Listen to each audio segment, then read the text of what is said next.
Bueno, hola a todos. Los saludo en esta particular modalidad de generar contactos y actividades científicas y docentes que hemos aprendido en esta época de pandemia. Espero que este espacio sea muy útil y se me ha encomendado la tarea de compartir el siguiente tema, que es la exacerbación de asma.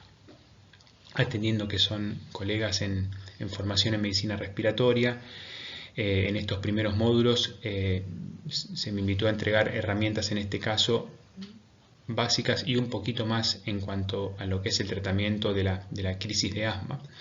Lo haré desde mi formación previa, que pasó por clínica y terapia, en lo cual sigo trabajando, y principalmente en neumonología, mi especialidad principal. Así que vamos a comenzar con la actividad. La exacerbación de asma se define como episodios caracterizados por el incremento progresivo en síntomas, a saber, disnea, tos, sibilancias y percepción de opresión torácica, como todos conocemos, lo cual se relaciona con una disminución progresiva en la función pulmonar.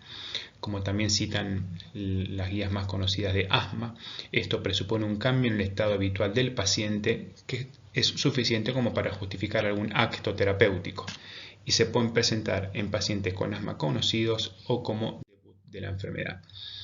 Si bien la terminología más frecuentemente usada, incluso a nivel científico, es la palabra exacerbación, términos como asma severo agudo, flare-up, que la traducción sería estallido, crisis, ataque y episodios también han sido utilizados para hablar de exacerbación de asma.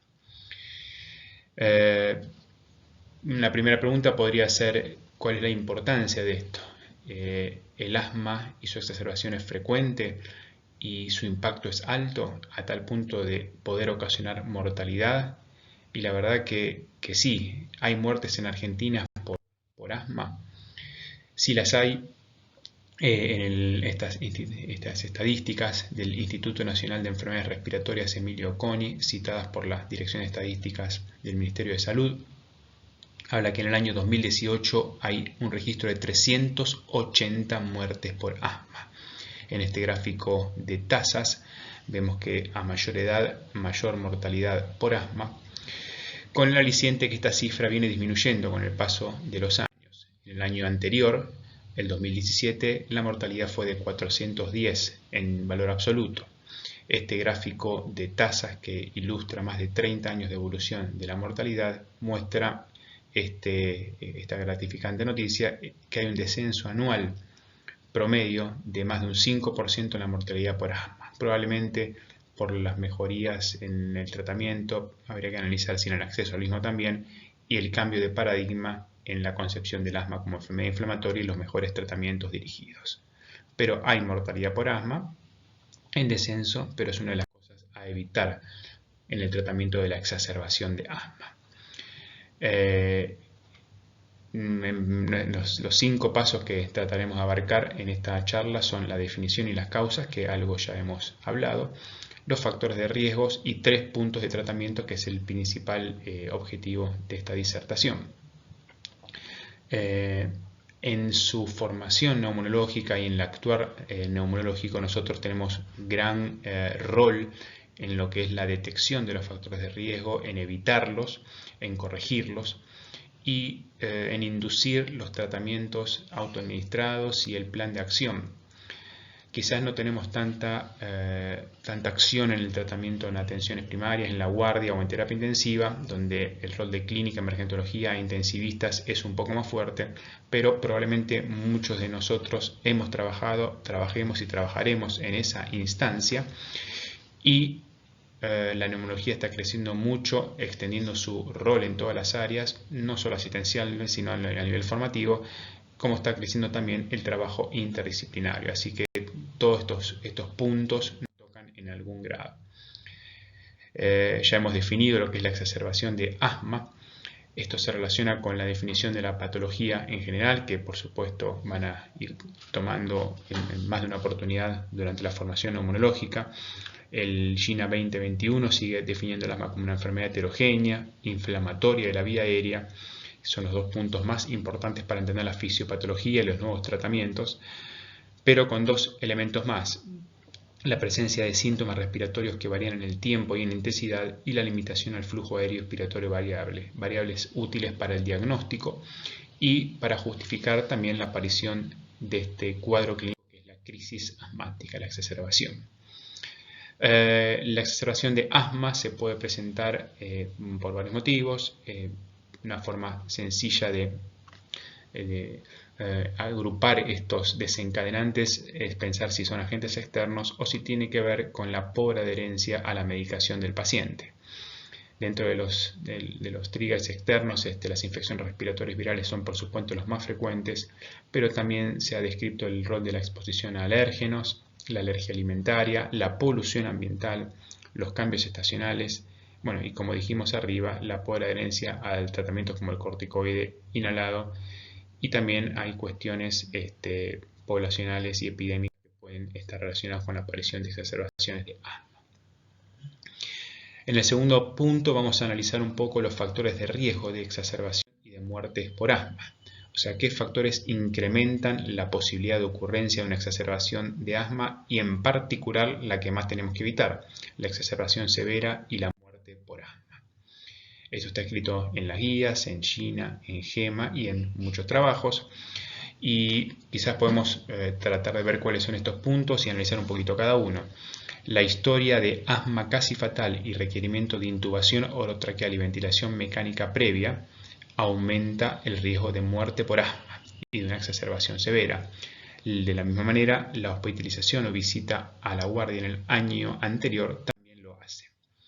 Acá vemos dos trabajos ilustrando el aumento del riesgo de asma severo y muerte por asma. A la izquierda, en un metaanálisis con respecto a la admisión hospitalaria previa, que como ven aumenta el riesgo en un promedio de 2,62 con un intervalo de confianza entre 1,04 y 6,58, o sea, significativo.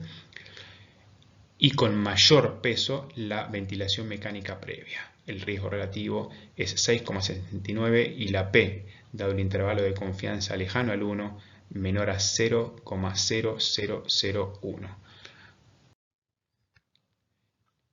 El uso actual o reciente de corticoide oral es otro factor, también utilizando el mismo criterio de análisis, con un riesgo relativo en este metaanálisis de 2,71, también con una P significativa. Y otro factor que puede incrementar el riesgo de muerte asociada al asma es la enfermedad psiquiátrica y los problemas psicosociales. Esto se ha descrito en trabajos de incluso hace casi 20 años, donde factores particulares descriptos son la presencia de psicosis, el abuso de alcohol o drogas ilícitas, los problemas de trabajos o económicos y las dificultades en el aprendizaje. Otro factor que incrementa el riesgo de muerte asociado al asma es el sobreuso de SABA. Recordamos que SABA es la sigla de agente beta adrenérgico de acción corta. El agente clásico es el salbutamol. Esto se ha descrito hace varios años, como se ve en el gráfico de la izquierda, corresponde a un trabajo de los clásicos que se presentan cuando se habla del sobreuso de SABA, publicados por Suiza en el año 94, donde se grafica muy simplemente cómo el uso de canister o dispositivos de SABA por mes se asocia a mayor cantidad de muertes por asma. De la misma manera, la misma autora en unos años más tarde publicó que a menor uso de corticoides inhalados también se incrementa la muerte por asma. Con el paso del tiempo, la evidencia se fue acumulando con respecto a esto, y sucesivos trabajos, y sobre todo británicos, ahí como dice el NRAD, el NRAD es el Registro Nacional de Muertes por Asma británicos, identificó que la excesiva prescripción de SABA, ellos que tienen la posibilidad de registrar la utilización de estos dispositivos y el impacto, se asoció a mayor muerte por asma, particularmente cuando se utilizaban más de 12 dispositivos de SABA por año. Y aún estamos luchando contra esta medicación que está fuertemente acuñada en el uso cotidiano de los pacientes con asma. e incluso de algunos colegas. Continuando con los factores que incrementan el riesgo o muerte asociado por asma, la ausencia de plan escrito también, esto lo dice también la guía china, que la presencia de un plan escrito reduce la morbilidad del asma en adultos y niños, es evidencia A. Es parte de los pilares de la educación para el automanejo del asma. Debería incluir monitoreo de síntomas y, si es posible, alguna variable objetiva como el flujo expiratorio pico. Debería estar escrito y debe invitar a una revisión regular del control de los síntomas, del tratamiento y de su utilización. Finalmente, la pobre adherencia a la medicación y la alergia alimentaria en un paciente con asma son otros factores descritos como factores que incrementan el riesgo de muerte por asma. Un elemento interesante es que algunos de estos no los podemos controlar, pero otros sí, y ahí está el rol de nosotros como médicos y más aún médicos especialistas en medicina respiratoria, donde podemos trabajar en el no uso del corticoide inhalado, en el sobreuso de SABA, en la presencia de un plan de acción escrito y en la pobre adherencia a la medicación. Dando vuelta a esto, o sea, en vez de verlo desde nosotros, viéndolo desde el paciente, ¿qué le debe pasar a un paciente que empieza con disnea y está exacerbando su asma? Lo primero que se pregunta es si tiene un plan descrito, y si no lo tiene ya empieza con una luz roja. Encima, si lo único que utiliza es salbutamol o SABA, está aumentando su mortalidad y no está tratando su cuadro. Después podemos agregar factores del sistema de salud, si lo atienden en la casa y cómo lo atienden, si tienen la gente que lo atiende en entrenamiento, algoritmos, y si hacen mediciones objetivas, qué se le hace en el centro asistencial y qué seguimiento tiene posterior. Como dijimos antes, hay factores que nosotros podemos controlar para mejorar y evitar la severidad de estas exacerbaciones de asma, como el plan de acción escrito, instruir bien sobre el uso de la medicación y tratar bien a nuestros pacientes y hacer un correcto seguimiento luego de la exacerbación, tanto en las indicaciones al alta como en el seguimiento posterior.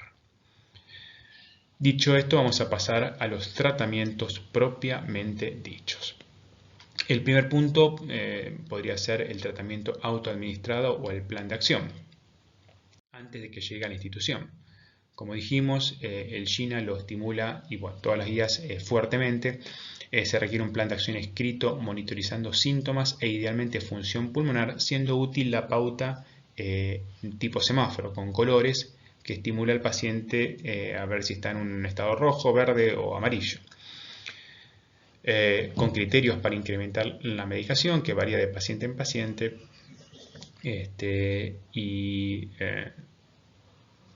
prestando atención a la evolutividad de los síntomas y, en los pocos casos que puede estar disponible, a la evolución del pico flujo expiratorio.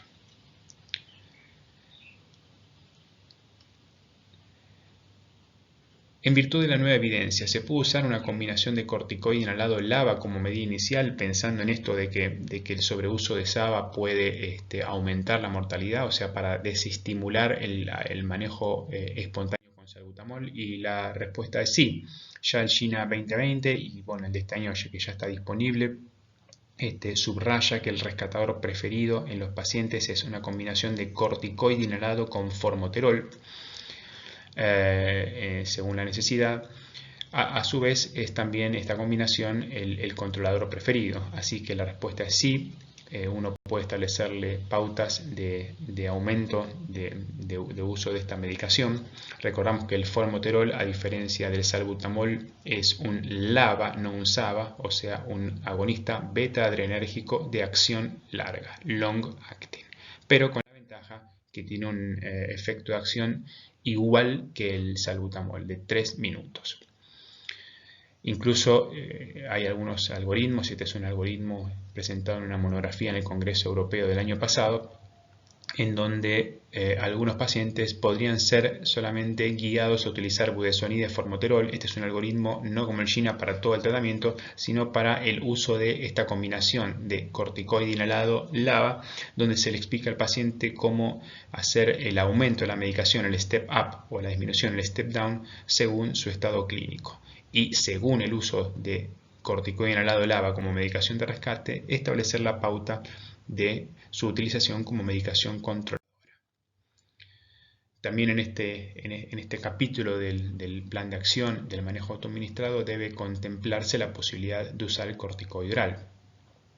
Esto se sugiere cuando hay una falla en responder a la medicación de rescate y controladora del paciente en los primeros 2-3 días, cuando el deterioro es rápido o hay caída del pico flujo por debajo del 60% del histórico del paciente, del personal, o cuando hay historia previa de exacerbaciones severas. Al igual que en otras instancias, se propone una dosis de prednisona de 40 miligramos día por 5 a 7 días, con pautas de contacto al médico o al servicio de emergencias. Reconocemos en esto que hay dificultades varias en la instrumentación, sobre todo del uso de corticoide, no solo médicas, sino también sociales, culturales y por supuesto también cuestiones del sistema de salud que hacen difícil instrumentar todos estos cuidados con fluidez, más que nada por lo difícil que es el contacto del paciente con nosotros, sobre todo en el sector público. Pero de todas maneras uno estimula la presencia, la realización de un plan de acción escrito, aunque sea muy sencillo, para que nuestros pacientes tengan que saber cómo actuar en el contexto particular en el caso de tener o estar iniciando una exacerbación de asma. Pasamos ahora al tratamiento en la atención primaria y en la guardia. Es el que más quizás nos toca a la mayoría de nosotros. En atención primaria, cuando uno recibe un paciente, al igual que en otras emergencias de la medicina, uno en forma simultánea hace varias cosas. Revisa al paciente, lo interroga y lo empieza a tratar. Acá vamos a hablar de varios puntos que no quieren decir que haya que hacerlos uno atrás de otro en forma sucesiva, sino que lo hace en forma simultánea, jerarquizando el estado clínico y por supuesto siempre teniendo en cuenta diagnósticos diferenciales. En el interrogatorio sería importante el tiempo de evolución, el factor desencadenante si se puede establecer, ya que algunos pueden tener un tratamiento específico, verificar la severidad de los síntomas, la presencia de signos de anafilaxia, los factores de riesgo asociados a muerte por asma y la medicación actual, qué dosis está usando, si hubo algún cambio reciente, su adherencia y la técnica del uso de los dispositivos, que es ambos otros capítulos de la medicina respiratoria que van a disfrutar seguramente en los próximos tiempos. Cuando le hacemos el examen físico, verificamos el estado de conciencia y los signos vitales como toda emergencia. Particularmente prestamos atención al patrón respiratorio, si el paciente está con habla entrecortada, si utiliza músculos accesorios, si tiene tiraje o signos de falla ventilatoria inminente que vamos a recordar al final de esta charla. Vemos si tiene signos de obstrucción expiratoria al flujo aéreo.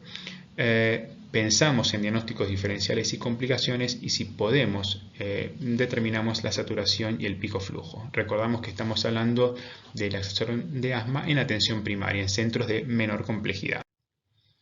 Las herramientas de tratamiento son básicamente 3, los SABA, el oxígeno y el corticoide parenteral. En este caso sería por vía oral. En este caso oral, perdón. Los objetivos es el rápido alivio de la obstrucción al flujo aéreo e hipoxemia, desinflamar, recordamos el paradigma que ha crecido en los últimos años, el asma como enfermedad inflamatoria, tratando la inflamación subyacente de la vía aérea y prevenir la recaída, que el paciente supere la exacerbación y no vuelva a tenerlo. Vamos a analizar el tema SABA, los beta-adrenérgicos de acción corta. Después de lo que hemos dicho antes, usamos el salbutamol en la exacerbación de asma en esta instancia y cómo lo usamos. Por supuesto, si bien uno desestimula el uso de SABA en el manejo crónico, en la exacerbación de asma sigue siendo una de las herramientas. La guía china nos invita a utilizarlo en forma de puff. Dicen 4 a 10 puff cada 20 minutos por la primera hora. Puedes luego mantenerse aumentando el espacio interdosis 1 a 4 horas, no precisando SABA adicional si la respuesta es buena. Si uno tiene la medición del pico flujo, que el pico flujo sea por encima del 60% del teórico del paciente. El Ministerio de Salud, también nuestro, tiene también un protocolo de orientación proponiendo utilizar en los casos leves también 2 puff, 200 microgramos de salbutamol con aerocámara cada 20 minutos, en los moderados 400, repitiendo los 4 puff del China, o utilizando salbutamol nebulizado con 5 miligramos. Luego le voy a mostrar a qué se refiere esto. Y en el severo propone utilizarlo nebulizado con también la dosis de 5 miligramos asociado al hipratropio. ¿Cómo administro el salbutamol? Y esto nos hace pensar qué es lo que pasa en la vía aérea y en el paciente con exacerbación de asma. Recordar esto, que el asma es una enfermedad inflamatoria. Incluso en la exacerbación hay, como se ve a la derecha, inflamación de la mucosa bronquial, hipersecreción mucosa, muscularizo engrosado y por supuesto todo esto lleva al broncoespasmo, los cuales nos posicionan en la dificultad de que nuestro SABA llegue hasta la vía aérea periférica del paciente. El paciente tiene disminución de calibre de la vía aérea, tiene aumento de la frecuencia respiratoria, lo que aumenta el espacio muerto, aumenta el depósito de la medicación en la garganta y en la vía aérea proximal, lo cual también nos posiciona a menos efectividad y más efectos adversos. Por eso las dosis elevadas que hemos citado que se utilizan. ¿Cómo lograr esto? ¿Será mejor utilizarlo en nebulización, tanto con dispositivos para nebulizar o con gases presurizados, oxígeno, aire comprimido, o se puede utilizar en aerosol con el correspondiente espaciador o aerocámara? Por supuesto, la disponibilidad va a ser uno de los parámetros para decidir, pero si uno puede elegir, podemos ver qué se ha investigado en el tema. Esta es una revisión Cochrane del año 2014, donde compara la efectividad de la utilización de espaciadores contra nebulizaciones, siendo los outcomes primarios en estos 39 estudios la admisión hospitalaria y la duración de la internación. Para admisión hospitalaria, como está a la vista, el metaanálisis, que es el rombo negro, no muestra diferencias significativas con el dispositivo utilizado. El riesgo relativo fue 0,94 y, como ven, atraviesa el 1 habiendo pacientes de cada lado de la estrategia utilizada. En niños sí hay, si bien no llegó a ser significativo, hay una tendencia a favor de las aerocámaras a reducir la admisión hospitalaria. Entonces, si bien la calidad de la evidencia es moderada, no hay diferencias significativas en los outcomes en adultos con esta tendencia a la superioridad de los espaciadores de la medicación inhalatoria con espaciadores en niños, con disminución significativa sí en el tiempo de estadio de la guardia. Acá entregamos otra revisión, también del año 2014, donde la conclusión es la misma. Esta conclusión también es útil en esta época COVID, donde uno trata de evitar la aerosolización, así que alentamos el uso de medicación inhalatoria con PAF, con espaciadores y aerocámaras. Recordamos que el PAF de salbutamol, cada dosis viene de 100 microgramos. Ahí están las dos preparaciones más disponibles, y en el caso de necesitar nebulización en pacientes que no pueden realizar la maniobra con el espaciador o que son muy severos, esos 5 miligramos, recordar que alcanzan con 1 mililitro. Las soluciones al 0,5% de salbutamol tienen 5 miligramos por mililitro, como es la recomendación del Ministerio de Salud, que son 20 gotas de salbutamol. Pasamos al oxígeno entonces. El oxígeno, ¿cómo se utiliza? Se utiliza indiscriminadamente o se controla.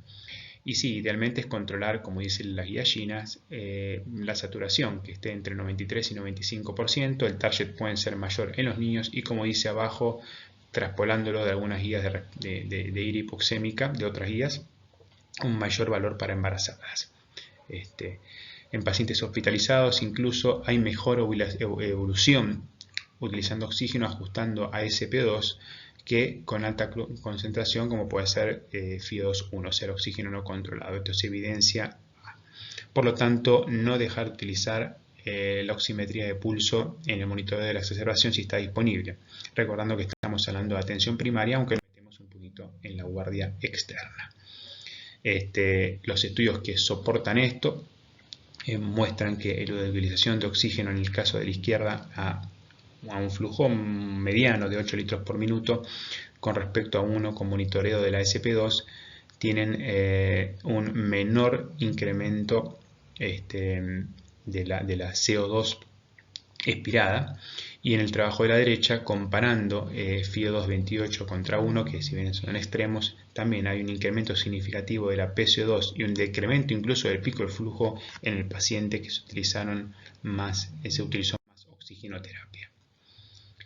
Le damos corticoide oral a los pacientes, se estimula en el paciente que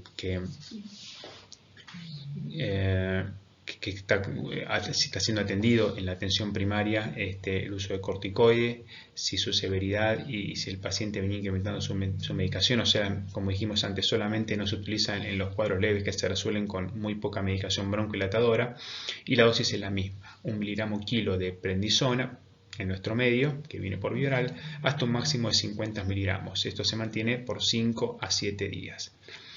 Otros puntos a evaluar son el uso de corticoide inhalado y la medicación controladora, que hay que iniciarla si previamente el paciente no la recibía y aumentarla por 2 a 4 semanas si el paciente la recibía. No se utiliza antibiótico en forma sistemática y, por supuesto, hay que indicar un control posterior. Cuando el paciente vuelve a la semana luego de la exacerbación de asma, hay que corroborar que la haya resuelto y si se puede cesar el corticoide oral y evaluarlo en general, como controla sus síntomas, los factores de riesgo, tratar de responder a la pregunta de cuál fue la causa potencial de la exacerbación, revisar o proveer uno si no tiene un plan de acción escrito y revisar el tratamiento controlador. En este caso, si hay una causa concreta del episodio, el paciente puede volver a las 2-4 semanas a su esquema habitual, o si venía con mal control previo, con una buena utilización de las dosis previas, respetar el step up de medicación controladora. Si tenemos que hablar un poco de la atención en una guardia institucional, ya en un hospital de mayor complejidad, la verdad que hay cosas muy similares a los que hemos dicho, ¿no? Evalúo a mi paciente con los interrogatorios, con el examen físico, buscando datos objetivos. Tengo alguna herramienta terapéutica más y bueno, trataremos de integrar ambas cosas con ciertos algoritmos. Como dijimos en forma simultánea, lo que ya hemos dicho, evaluamos interrogatorio, examen físico, hacemos tratamiento y vamos viendo la respuesta. Quizás acá tenemos más herramientas en la guardia institucional para agregar elementos objetivos como la determinación del pico flujo expiratorio o el BF1. Ahí quizás está uno de nuestros roles particulares, si bien esto lo puede hacer cualquier médico general con el entrenamiento correspondiente. Y de más peso en quienes de ustedes estén en instituciones con mayor complejidad y ni hablar que estén en hospitales hospitales respiratorios. El monitoreo de la SP2, por supuesto, es fundamental. Hay que tratar de registrar la basal. Por supuesto, un valor de menos de 90 de entrada, respirando aire ambiente, habla de mayor severidad. Y con respecto a la determinación de gases en sangre y placa, no se aconseja su uso rutinario. Como para poner un límite de corte, si bien uno usa el criterio clínico, se puede considerar la determinación de gases en sangre si el pico flujo o el BF1 está por debajo del 50% del teórico, si el paciente se deteriora o si tengo que diagnosticar si el paciente está cursando una insuficiencia respiratoria aguda, sobre todo si está alterando su PCO2, pero no se hace en forma rutinaria. La placa de tórax hay que hacerla si se sospecha un diagnóstico diferencial o en el paciente que tiene empeoría clínica para también verificar las complicaciones vinculadas. Las herramientas para el tratamiento en la guardia son las mismas, el SABA que ya hemos analizado cómo se utiliza, el oxígeno que ya hemos analizado cómo se utiliza y el corticoide oral. El corticoide sistémico en la exacerbación de asma también algo hemos dicho. Remarco que se utiliza si falla el SABA inicial en aliviar los síntomas luego de muy pocos minutos de evaluación, pero también se utiliza si el paciente venía tomando corticoide oral, si el paciente tuvo una exacerbación previa que requirió corticoide oral, o sea, solamente nos indican las crisis leves que rápidamente resuelven con SABA y requieren el reajuste de la medicación controladora. La vía de administración preferida es la oral y se puede utilizar en forma endovenosa si hay disnea limitante, vómitos, requerimiento de soporte ventilatorio.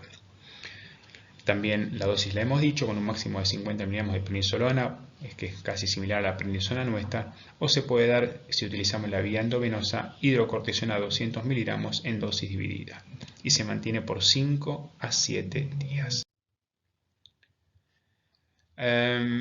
No está en las guías, pero en algunos casos se utiliza corticoide intramuscular. En realidad nuestros grupos no suelen utilizarlos.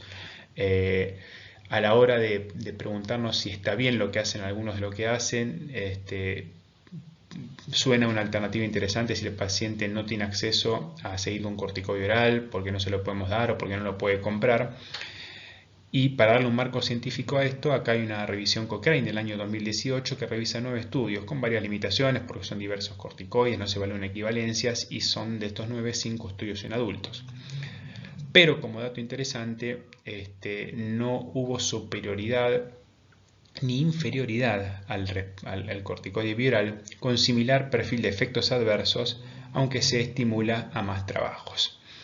Como dijimos, hay que evaluar cuestiones de adherencia y también podemos introducir las preferencias del paciente. En la exacerbación de asma, corticoide inhalado. Puede servir en la sala de emergencias, como pusimos ahí en verde, puede ser, ya que reducen las hospitalizaciones si no se usan corticoides orales y durante la primera hora. Ahora vamos a mostrar una revisión. Aunque no hay evidencia en cuanto a qué dosis y qué dispositivos. Y a la alta domiciliaria sí, siempre. O sea, no hay claro beneficio a corto plazo, pero es el pilar del tratamiento para reducir futuras exacerbaciones, hospitalizaciones y muerte asociada al asma. Así que sabemos ya como enfermedad inflamatoria que es pilar del tratamiento. Esta es una revisión Cochrane también del uso de corticoide inhalado en el departamento de emergencia, con 20 estudios, aunque hay 7 estudios de adultos, y las conclusiones son en que el corticoide inhalado reduce las hospitalizaciones si no se usa corticoide oral, que como dijimos son en la exacerbación de asma la minoría de los pacientes, son los pacientes que resuelven rápidamente con SABA y se lo vamos a indicar para su tratamiento de base. Podrían reducir hospitalizaciones si se reduce el corticoide oral concomitante. No hay evidencia suficiente sobre síntomas y función pulmonar y tampoco hay evidencia aún para ver si pueden suspender al corticoide oral. ¿Qué otras cosas podemos utilizar en la exacerbación de asma en nuestra guardia institucional y que incluso vemos todos usados con algún grado mayor o menor de evidencia? El agonista beta-adrenérgico por excelencia, por supuesto la adrenalina, no se aconseja su uso rutinario, solo si hay casos de anafilaxia o angioedema, y la dosis que se aconseja por vía intramuscular. El color amarillo ilustra eso de no utilizarlo en forma rutinaria, pero que hay casos donde se puede utilizar. En color verde tenemos al bromuro de hipertropio, un SAMA, un antimuscarínico de acción corta. Se puede utilizar en exacerbaciones moderadas a severas, ya que utilizado junto al SABA también induce menos hospitalizaciones y mayor incremento en variables de función pulmonar. Así que, como citamos en el algoritmo del Ministerio de Salud y vamos a mostrar luego en la guía GEMA, el hipertropio puede utilizarse. Aminofilina y teofilina aprendimos que no tenemos que utilizar. El magnesio no se aconseja el uso rutinario, pero se puede evaluar en los pacientes que falla el tratamiento y la hipoxemia persiste o que tienen BF1 muy bajo la presentación. La dosis es 2 gramos a pasar en 20 minutos. Recuerden que la ampolla en general, si bien siempre invito a ver qué tenemos, no conozco otra, pero que viene de 1,25 gramos. Esa sería una ampolla y el 60% de otra ampolla diluidos en 20 minutos. El uso de Heliox también ha sido evaluado por ser esta combinación de menor densidad y tener mejor pasaje por la vía aérea obstruida por las propiedades radiológicas de este gas, que se puede utilizar en forma seleccionada si está disponible. Por supuesto, no es uso sistemático. También en naranja, los antagonistas del receptor de los leucotrienos, ya que la evidencia es muy limitada en exacerbación. En estudios pequeños podría mejorar la función pulmonar, pero todavía no es claro su rol clínico y la seguridad. Corticoide inhalado LABA, no en el momento agudo, sí en el tratamiento controlador, ya lo hemos discutido. Antibióticos también en naranja, no uso rutinario, y hay que revisar criterios, o sea, ver si hay criterios de exacerbación de infección bacteriana. Se desaconsejan los usos de sedantes a menos que vamos a instaurar ventilación mecánica invasiva, y la VNI, que al final voy a mostrar un solo slide, no se aconseja su uso rutinario, pero hay casos que pueden beneficiarse. Entonces, graficando un poco todo lo que hemos dicho de la exacerbación de asma en atención primaria y en la guardia institucional. La evaluación de los síntomas nos invita a ver cómo está la disnea del paciente, a veces por referencia propia y a veces por parámetros subjetivos, por ejemplo por el habla, si puede hilar frases o tiene habla entrecortada. Ya nos posiciona como está este esquema de la guía GEMA, como una crisis que puede ser moderada o grave. Ver la frecuencia respiratoria, la frecuencia cardíaca, el uso de músculos accesorios como está en la columna de la derecha y el patrón ventilatorio, el movimiento paradojal torácico-abdominal y la respiración rápida y superficial nos pueden invitar a pensar en una parada respiratoria inminente. Las sibilancias están presentes y el silencio ocultatorio también nos hablan de una crisis grave. La presencia de pulso paradójico, que lo vamos a mencionar al final, y los variables de la función pulmonar.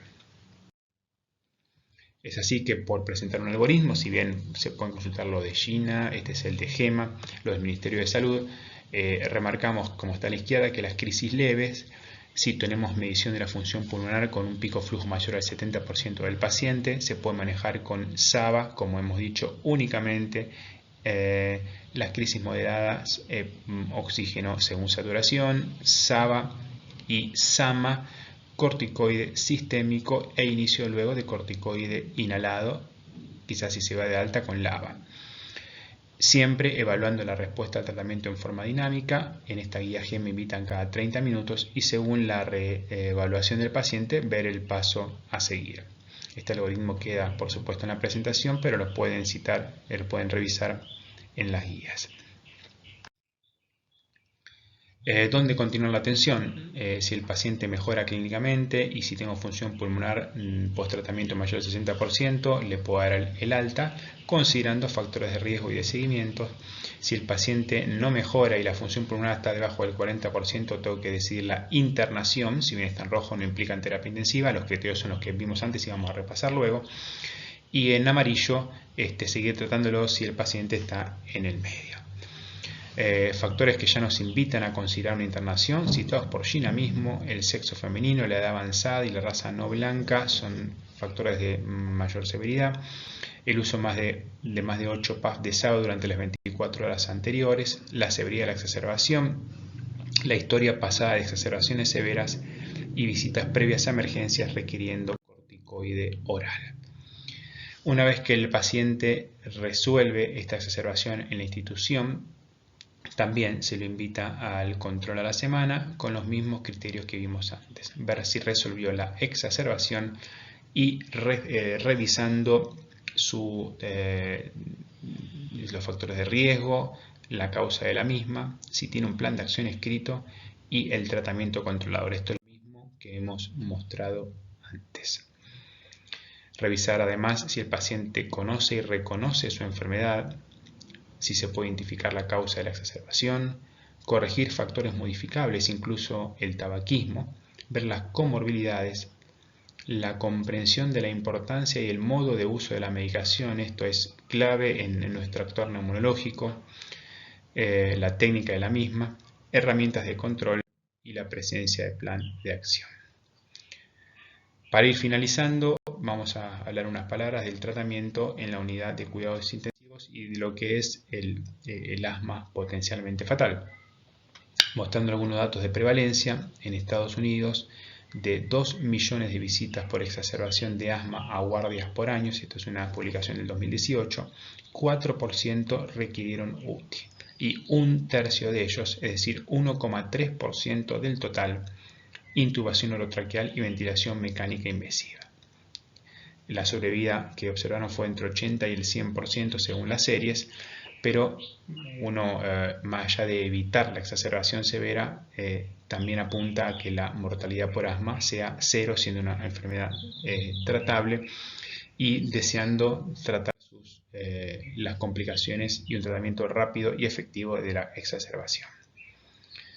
Este es un estudio de hospitalizaciones por asma en Latinoamérica y España entre el 94 y el 2004, ya es algo antiguo, pero 2,4% en ese entonces habían tenido paro cardiorrespiratorio y 6,3% ingreso a UTIs, o sea, cifras más elevadas que las mostradas de Norteamérica. Reafirmo, es un estudio antiguo y durante el periodo de estudio ya mismo hubo una tendencia a la disminución de los valores, quizás por los mejores abordajes terapéuticos.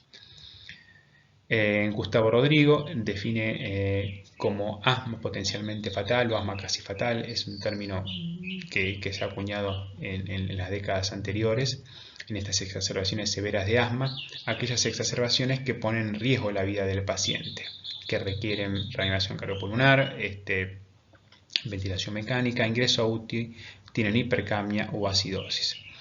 Los factores de riesgo descritos en este Journal of Internal Care del 2018 son la menor edad, la baja compliance con tratamiento controlador, el no cumplimiento del seguimiento ambulatorio, o sea, ya como siempre hay factores controlables y corregibles y el rol nuestro como especialistas tendría un rol particular. Más de 3 visitas a guardia el año previo, la internación reciente y un previo episodio de asma potencialmente fatal o requerimiento de ventilación mecánica. Los escenarios patogénicos posibles, manteniendo una clasificación vieja de esto del asma potencialmente fatal, también descritos por Rodrigo, muestran un escenario más frecuente o asma potencialmente fatal tipo 1, 80-90% de los pacientes, que aparece en forma lenta, entre comillas, con más de 6 horas de evolución, frecuentemente días o semanas. Son predominantemente mujeres que tienen una infección respiratoria alta como desencadenante, con obstrucción de la vía aérea menos severa, con lenta respuesta al tratamiento y donde hay predominio de la inflamación como mecanismo. El tipo 2 de progresión más rápida son predominio masculino, 10 a 20% de los pacientes son la minoría, pero son pacientes que se deterioran muy rápido, en menos de 6 horas. Invitan a pensar en alérgenos respiratorios, ejercicio, hasta el estrés psicosocial como desencadenantes más frecuentes. Hay obstrucción más severa de la vía aérea, el tratamiento puede ser más rápido y el mecanismo predominante es el espasmo del músculo liso. En los pacientes con exacerbaciones severas de asma, evaluamos, además de todos los recursos terapéuticos que antes discutimos, la indicación de ventilación mecánica invasiva. La cianosis, la PO2 por debajo de 60 con elevada fracción inspirada de oxígeno, la hipercapnia progresiva, la bradicardia, la acidosis, la disminución del nivel de conciencia, son elementos que nos hacen pensar en ventilación mecánica invasiva. Los signos de agotamiento de los músculos respiratorios, sobre todo los dos que hemos mencionado, la respiración rápida y superficial y la respiración paradojal, hablando de agotamiento del diafragma, son dos criterios claros. El silencio auscultatorio también habla de paro respiratorio inminente y por supuesto el paro respiratorio propiamente dicho. Estos pacientes uno debe evaluar la ventilación mecánica invasiva. En estos casos se realiza una intubación endotraqueal, que preferentemente se utiliza la vía orotraqueal con un tubo de un diámetro al menos de 8 milímetros. Las guías también aconsejan el uso de anestesia tópica por la menor posibilidad de laringoespasmo y la empeoría del broncoespasmo. Cuando uno hace la intubación, hay que utilizar drogas que también tengan en cuenta efectos sobre el tema de la broncoconstricción y hemodinámicos. Para la intubación se describen drogas como la ketamina, el propofol, el etomidato y la sulfinilcolina. Estas dos últimas serían las drogas de elección, ahí están las dosis sugeridas. Para la posterior pseudoanalgesia, la dexmedetomidina, el propofol y el remifentanilo, que seguramente todos conocemos, son drogas muy útiles. Y si hubiera que utilizar relajantes musculares, que muchas veces hay que usarlo en el paciente ventilado, un relajante no despolarizante como el atracurio es una posibilidad, pero bueno, la idea sería revertir rápidamente esta situación, reduciendo el tiempo de ventilación mecánica, con particular cuidado tener en cuenta la evolución a la complicación de la neuromiopatía del paciente crítico. El paciente que está en asma severo puede tener exacerbación de fenómenos hemodinámicos desde antes de la ventilación mecánica. Recordamos que hay una caída fisiológica de la presión arterial sistólica en inspiración de hasta 10 milímetros de mercurio por el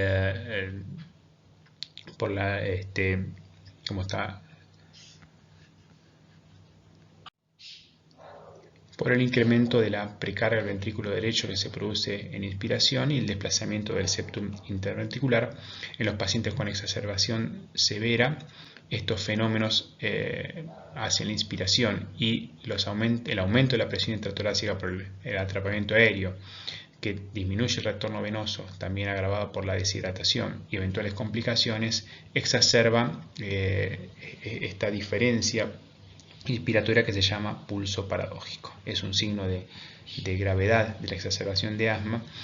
Todos estos fenómenos también se agravan en el paciente con ventilación mecánica, al cual la disminución de la respuesta adrenérgica suele generar mayor hipotensión y shock que requiere reanimación con fluidos y eventualmente indicar drogas vasoactivas. La ventilación mecánica, recordamos que es como un sostén del paciente mientras resuelve la enfermedad que la llevó a ventilarse, en este caso la exacerbación de asma, y el paradigma es no producir mayor daño que producido por la enfermedad actual, es decir, reducir la posibilidad de efectos adversos por la ventilación mecánica. En el particular del asma hay que evitar la hiperinsuflación dinámica. Desde el punto de vista respiratorio estricto, no superar una presión meseta de 30 centímetros de agua y permitir hipoventilación hipercapnia, monitorizándolo por supuesto. Como modo ventilatorio no hay diferencias generales en los outcomes, pero se prefieren modos controlados por volumen por sobre modos controlados por presión. Finalmente, la ventilación no invasiva.